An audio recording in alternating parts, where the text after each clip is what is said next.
நம்ம பார்க்கறது காட்டிலும் அந்த ஊர்ல இருக்கிற சிவன், அந்த ஊர்ல இருக்கிற அம்பாள் அப்படியே என்ன பண்ணுவார்னா ஒரு விஷயமா சேர்த்துட்டே இருக்கும்.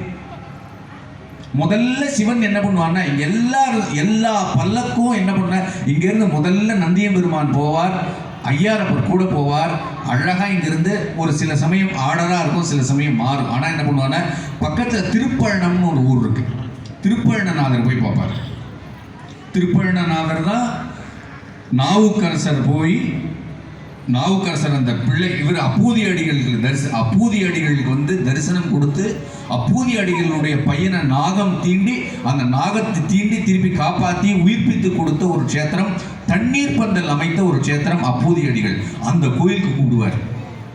அங்க இருக்கிற சிவன் பேரனே ஆபத் சகாயேஸ்வரர்னு பேரு.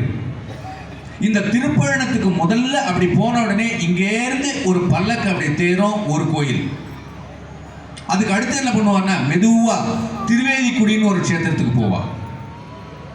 இந்த திருவேதிக்குடியில போய் அந்த ஊர் மக்களை பார்த்துட்டு அங்க இருக்கிற சிவனை வேண்டிண்டு என்ன வேணும்னா, ஜப்பேசன் என்கிற நந்தியம்பெருமானுக்கு நான் கல்யாணம் பண்ண வச்சிருக்கேன், நீங்க இந்த கல்யாணத்தெல்லாம் வந்து சேர்றது அப்படின்னு அர்த்தம்.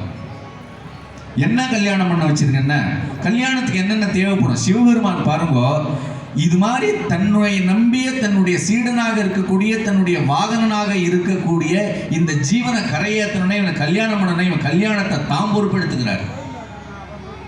அதுக்குள்ள என்ன தத்துவார்த்தம்னா, நீ எதுவும் பண்ண தேவையில்லை, நான் தான் எல்லாம் பண்றேன்ற சிந்தனை நமக்கு வரணும்.